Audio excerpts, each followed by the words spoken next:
Hello, and welcome back to the show, Respectfully Inspired with Aussie Films.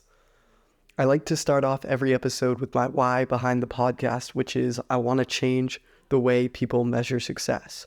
So most people measure success with wealth metrics, which are money, possessions, achievements. And I want to change that from wealth metrics to soul wealth metrics, which is the quality of your relationships and the quality of your memories.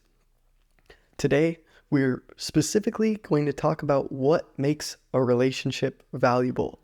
And when I say relationship, I do not mean romantic relationship. I think that almost all these things can also apply to a romantic relationship, but what I'm really referring to is just a relationship in general. I guess a friendship, but it could be a romantic relationship, it could be a mentor relationship, it could be a teacher relationship. So what makes a relationship valuable? And the reason this is important to me is because soul wealth metrics, success is the quality of your relationships and the quality of your memories. So the first thing, in my opinion, that makes a relationship valuable is quality of conversations. So let me break that down for you. I've probably mentioned this quote like 100 times on this podcast by now, but small minds talk about people, medium minds talk about things, great minds talk about ideas. When you have a relationship with someone, especially if it's a friendship, 90% of that relationship, of that friendship, is conversation. So if your conversation quality is not good, then that person really won't be adding value to your life. And I'll give you an example. A majority of people spend a majority of their time talking about other people. There is no takeaways. Talking about other people leaves you with no thought. The only thought is, yeah, we both agree that we don't like that person. Or yeah, we both agree that that person's annoying. Or yeah, but that doesn't, after the conversation's over, after you end and you go home with yourself that night, those conversations add no value to you. And then you take conversations about things. Maybe, oh, I really want this car, or I really want 1 million monthly podcast listeners, or I really want, and things is not always what you really want. It's like, oh, it could be, oh, my car has trouble, it's bothering me. It could be, oh, I need to get a new feeder for my dog. I need to get a new dog bowl. Things are fine, but again, they generally don't add value to your life. And maybe I would say like they're better than talking about people in the sense that maybe it will leave you inspired. Like if I'm talking to my friend about getting 1 million monthly podcast listeners, I don't think from a soul wealth perspective that 1 million monthly podcast listeners is what I should chase, but at least that will leave me with something to think about. As I stop hanging out with the person, I go home with my own thoughts. That will leave me with something to think about. But then there's the best case scenario, which is talking about ideas. That's when I'm with one of my friends and I'm like, yo, what if we went skydiving tomorrow? Yo, what if I tried this new method on my podcast? Yo, what if I tried making a video about this? And those are the conversations. When you talk about ideas, those are the conversations where when it ends, when that person goes home and you go home, you have a real takeaway. You really leave that conversation with value. And that's why the most important step, or I don't know, I don't want to call it the most important, but that's why the number one thing in my eyes of what makes a relationship valuable is the conversation quality. Like again, conversations are what dominates a relationship. So if your conversations are not making you think, are not taking you to a place that inspires you, or not making you want to create, if you're just mindlessly talking about people or aimlessly talking about things, then the conversations probably aren't adding that much value to you. So when I look for a valuable relationship, conversation quality is the number one thing. And how do I measure conversation quality? How much of the conversation is about ideas rather than people or things? Step two to what, or step, or I guess not step, thing number two that makes a relationship valuable to me is, are they a connector? So this one's kind of complicated, and it's something I have a good friend, Chris, who really changed my life with this. And it's probably something I would have never considered in a relationship until this year. but seeing how much it's changed my life, it's something that I will always try to add to my relationships, and it's something that I will always look for in relationships that come into my life. So, thing 2, are you a connector? What does that mean?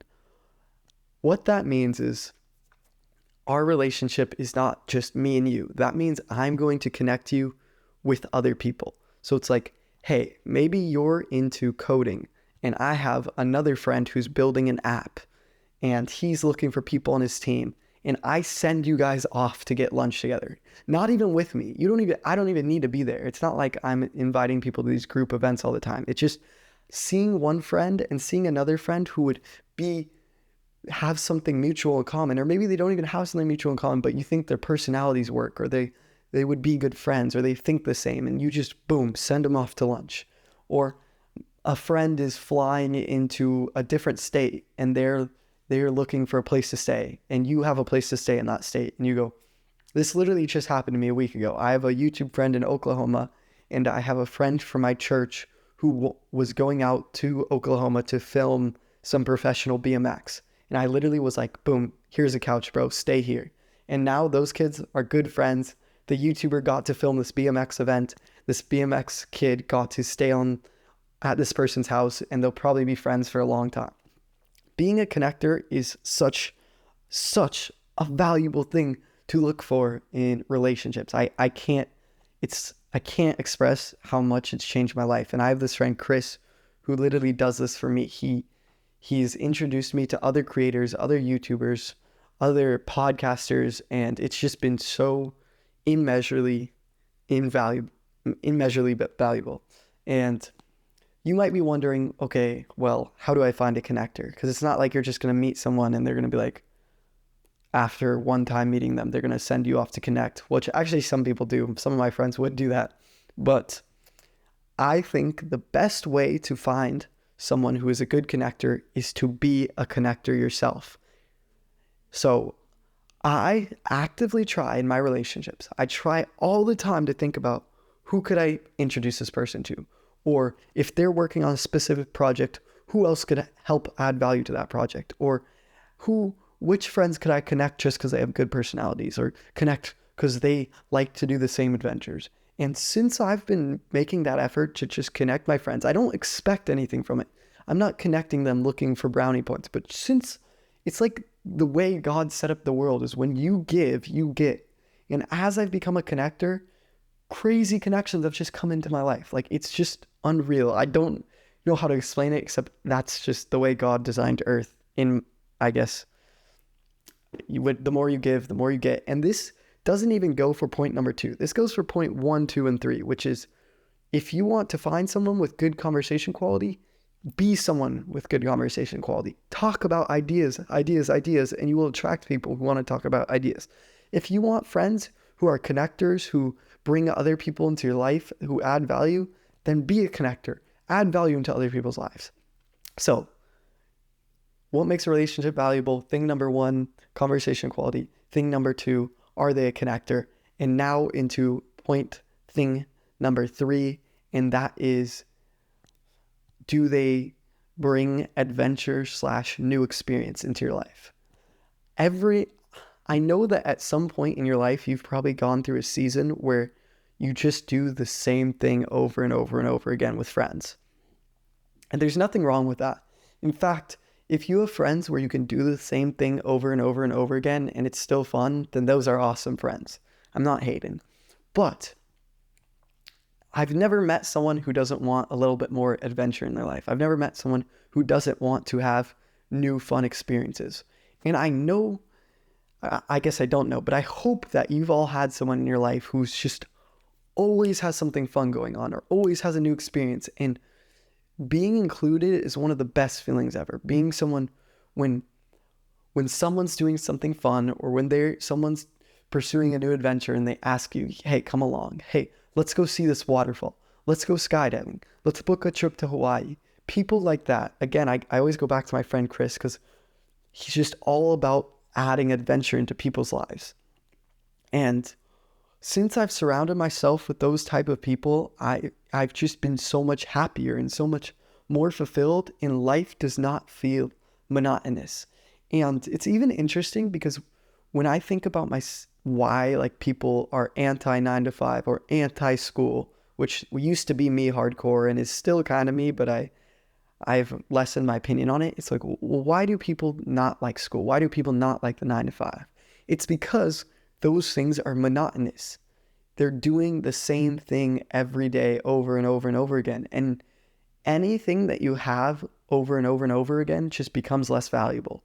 So finding people who can take your life and break up that monotony and add adventure and add new experience is so powerful.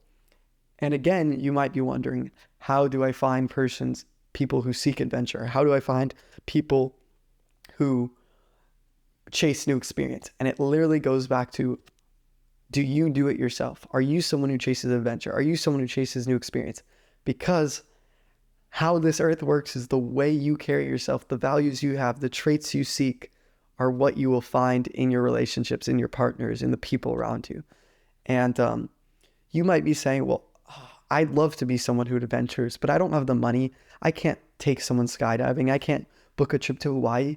Adventure doesn't have to be expensive. It can literally just be hitting a friend up and saying, hey, do you want to drive an hour away and do our homework in nature? Or hey, do you want to try this new food? Or hey, do you want to do an ice bath today? Like you can literally, adventure can be anything. I heard that this restaurant has a new milkshake flavor and I want to try it with you. Like just the little tiny, finding adventure and new experience in the little tiny things in your day-to-day life.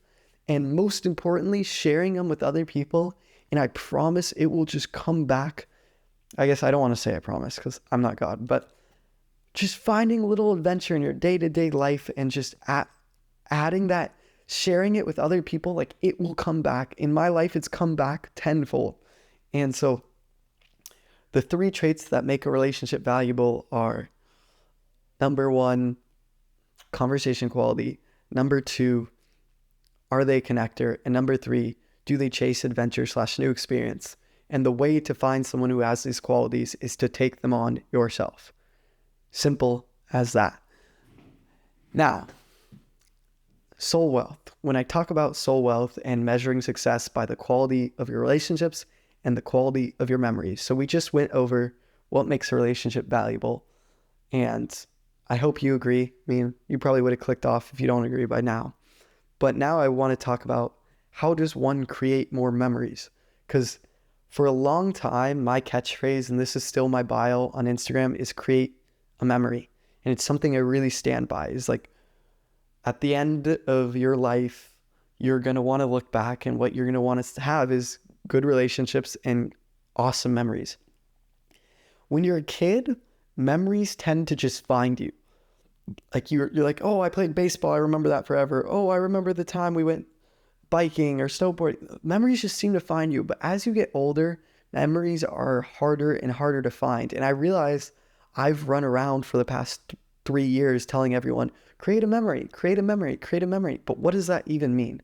How does one actually go about creating a memory?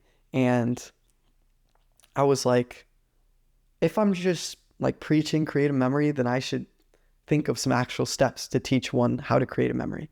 And I think I've got it. It's very similar to what makes a relationship valuable, but it's important. And number 1, the first step of how to create a memory is presence. Why do you think children are so much easier? Why do you think kids, it's so much easier to create a memory as a kid? It's because as a kid, you are so present. You're not worrying about something that happened in your past. You hopefully you haven't had a traumatic childhood, and you don't have the responsibilities to make you worry about the future. You're not yet worried about paying off your house or the school assignment you have. You're just worried about, how do I have the most fun in this moment? A lot of memories come from, you can't have a memory about the past. You can think about a memory that you created in the past, and that's what a lot of people do, but you made that in the past, and thinking about it is not creating new memories. So you can't create a memory in the future. That literally doesn't exist. The future doesn't exist. You can daydream about the future and create a memory daydreaming, but memories are made in the present moment. So the more you can eliminate thinking about the past and thinking about the future, the more you'll be present, the more you'll create memories. And this even goes for taking away distractions. If 4 people are sitting at a dinner table and 2 people are on their phone and the other 2 people are not on their phone, they're talking, they're having a good conversation, who do you think is going to make the memory? The 2 people not on their phone, because they're more present. This goes for everything. If you're hanging out with someone the whole time you're thinking about work that's in the future, you're not going to be making a memory. If you're hanging out with someone and the whole time you're thinking about something that happened to you in the past, and you're not going to be creating memory. Memories come from the present moment. They come from the more present you are is only the more you're going to make better memories. I messed that up. The more present you are is only the more you will make memories. So step 1, be present. Step 2, to go back to the last point, step 2, new experiences and adventure. Like I said, basic economics, anything you have more and more of, the less valuable it becomes. The more dollars you have in the money supply, the less inherently value the dollar is. That goes for experiences as well. If you go to Disneyland once, Disneyland's going to be freaking amazing. If you go to Disneyland every single day, it's probably going to become the least happy place on earth by like a month in. The more you have of something, the less it's worth. And yes, that goes for experiences. So how do you create more memories is to have more valuable experiences. How do you have more valuable experiences is to not do the same thing all the time. So seeking adventure, and more specifically, seeking new experiences. Again, I don't like to use the word adventure because people think, oh, grandiose, I need to fly to Hawaii, I need to go skydiving. No. Adventure can be trying the new milkshake flavor with your friend. Adventure can be going on a hike. Adventure can be taking an ice bath. New experiences are adventures. And again, all success and happiness is always better shared with someone else. So I suggest it's not just being present for step 1, it's being present with someone else, more memories. It's not just seeking new experiences and adventure. It's seeking new experiences and adventure with someone else, more memories. And these things are inherently good alone. I think you'll make more memories if you do these things alone, but I personally believe that success is always better shared with someone else.